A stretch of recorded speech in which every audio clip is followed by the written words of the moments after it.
¿Escuchaste eso? El terror, el horror y el miedo no son para nada fantasía. Y todos podemos sentirlo. Así que esta vez, deja que te cuente una historia de verdad, para que sientas junto conmigo el terror que alguien vivió. Estás en Relatando el Terror, donde tus peores pesadillas cobran vida. Cada susurro y cada sombra revelan tus miedos más profundos. Suscríbete para que el terror crezca cada vez más. Y si te gusta el terror, déjame tu like, para saberlo. Y ahora, apaga las luces y ponte cómodo o cómoda. Sin más, prepárate para conocer el miedo real, que yo me encargo de seguir, relatando el terror.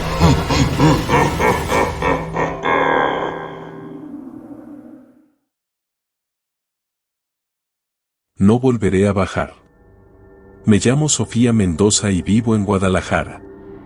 Todo comenzó con la llamada de Ricardo. Ricardo, mi mejor amigo desde la infancia, siempre había sido un poco aventurero. Pero esta vez, su aventura había tomado un giro oscuro y perturbador.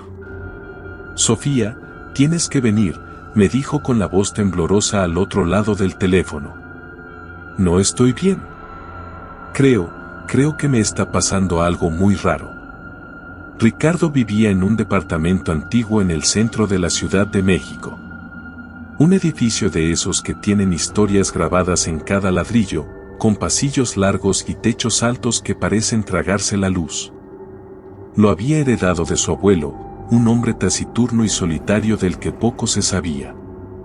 Tomé el primer autobús a la Ciudad de México. La preocupación me carcomía por dentro. Ricardo nunca había sido de los que se asustan fácilmente. Si él estaba así, sabía que algo realmente grave estaba sucediendo. Cuando llegué a su departamento, la puerta estaba entreabierta. Un olor rancio y húmedo me golpeó al entrar. Era un olor que no reconocía, algo entre tierra mojada y azufre. ¿Ricardo? Llamé, con la voz apenas audible. No hubo respuesta. El silencio era denso, opresivo. Me adentré más en el departamento. La luz era escasa, filtrándose a través de las cortinas sucias. El aire se sentía pesado, como si algo invisible lo estuviera cargando de tensión.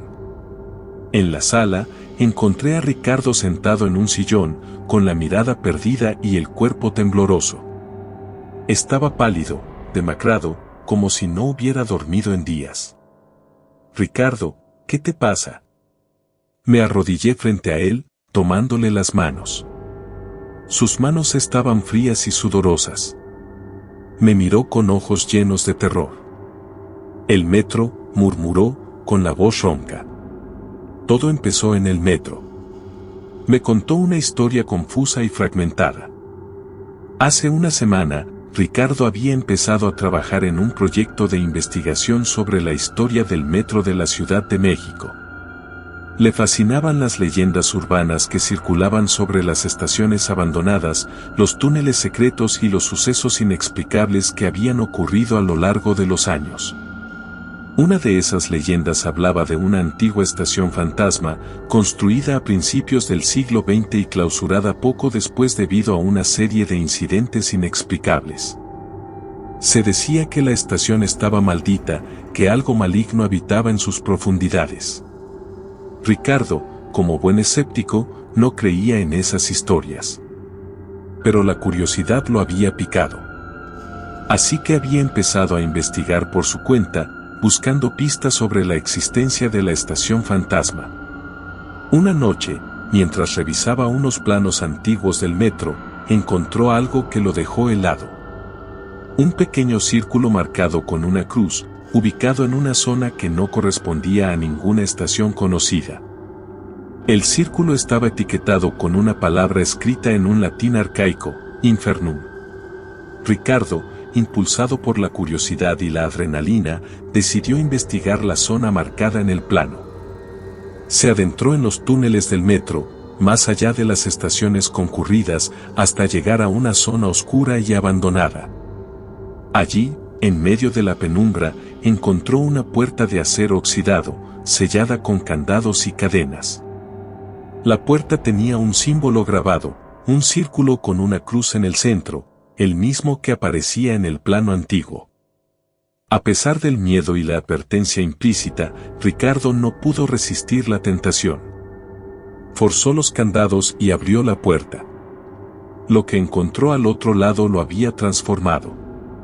Un pasillo oscuro y húmedo que conducía a una estación subterránea olvidada por el tiempo. La estación estaba cubierta de polvo y telarañas, con carteles descoloridos y asientos destrozados. Un olor a azufre impregnaba el aire. Ricardo exploró la estación con cautela, sintiendo una presencia extraña que lo observaba desde las sombras. En el centro de la estación, encontró un altar de piedra cubierto de símbolos extraños. Sobre el altar, había un libro antiguo, encuadernado en cuero y con páginas amarillentas. Abrió el libro y empezó a leer. Las palabras estaban escritas en latín, pero Ricardo, que había estudiado la lengua en la universidad, pudo entenderlas. El libro era un ritual de invocación, una forma de abrir un portal a otro mundo. Asustado por lo que estaba leyendo, Ricardo cerró el libro y salió corriendo de la estación. Cerró la puerta tras de sí y huyó de los túneles del metro, sintiendo que algo lo perseguía. Desde esa noche, Ricardo no había vuelto a ser el mismo. Tenía pesadillas horribles, oía voces en su cabeza y sentía constantemente que alguien lo observaba. El olor a azufre lo seguía a todas partes. Creo que abrí algo que no debía haber abierto, me dijo Ricardo, con la voz rota. Creo que desaté algo maligno. No sabía qué creer. La historia de Ricardo sonaba a locura, a producto de su imaginación. Pero el terror en sus ojos era real. Y el olor a azufre en el departamento era innegable. Decidí ayudarlo. Primero, lo llevé a un médico. Pero los análisis no mostraron nada anormal. Los médicos dijeron que Ricardo estaba sufriendo un ataque de ansiedad severo, producto del estrés y el agotamiento. Luego, busqué ayuda en la iglesia. Hablé con un sacerdote, le conté la historia de Ricardo y le pedí que lo exorcizara. Pero el sacerdote se negó. Dijo que no creía en esas cosas, que Ricardo necesitaba ayuda psicológica, no un exorcismo. Desesperada, recurrí a lo único que me quedaba, la investigación.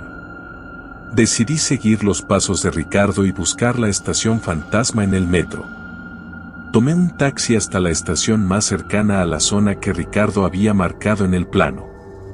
Me adentré en los túneles del metro, sintiendo una mezcla de miedo y curiosidad.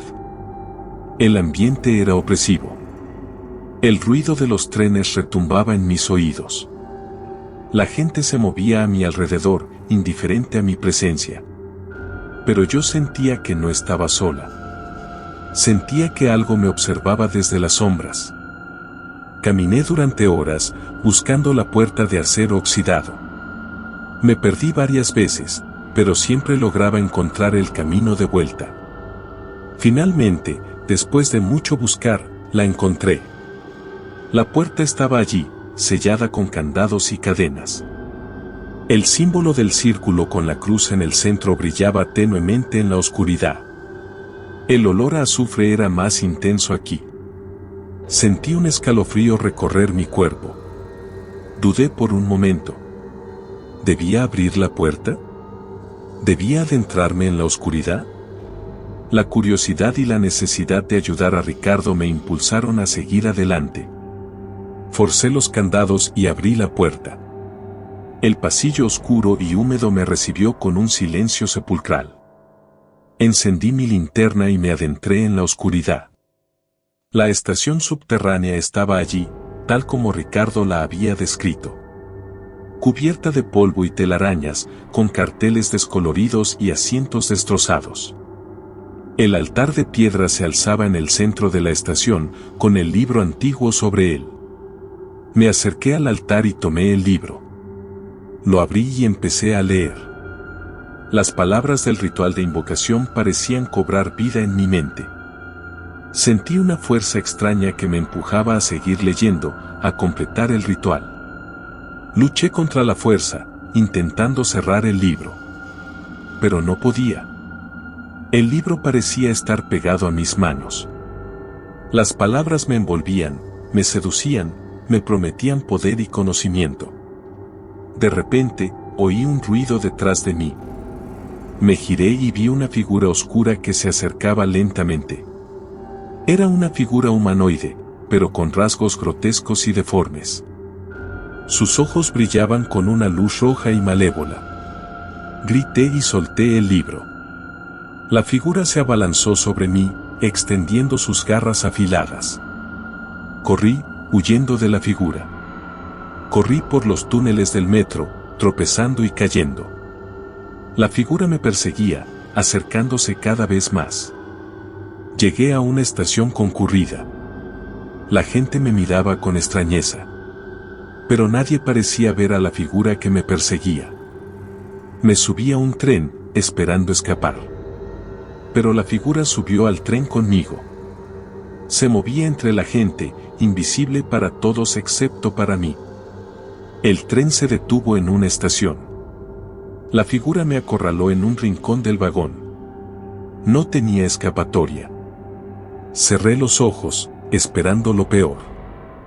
Pero la figura no me atacó. En lugar de eso, me susurró algo al oído. «Volverás», me dijo con una voz gutural y rasposa. «Volverás a bajar». Abrí los ojos y la figura había desaparecido. Estaba sola en el vagón, rodeada de gente que no se había dado cuenta de nada. Bajé del tren y salí corriendo de la estación. Regresé al departamento de Ricardo, temblando de miedo. Encontré a Ricardo sentado en el mismo sillón, con la mirada perdida. Le conté lo que había visto, lo que había vivido. Ricardo me miró con incredulidad. Pero luego, asintió lentamente. «Lo sé», me dijo. «Lo sé». Me lo dijo a mí también. Desde ese día, Ricardo y yo vivimos con el terror constante de tener que volver a bajar. Sabemos que tarde o temprano, la figura volverá por nosotros. Y sabemos que no podremos escapar. Ricardo murió 6 meses después. Un infarto, dijeron los médicos. Yo sé que fue algo más. Él simplemente no pudo soportar más el miedo. Ahora, vivo sola en Guadalajara. Intento olvidar lo que pasó, pero es imposible. Cada vez que veo una entrada del metro, siento un escalofrío recorrer mi cuerpo. Cada vez que huelo azufre, me entra el pánico. Sé que volveré a bajar. Es inevitable. Y cuando llegue el momento, estaré sola.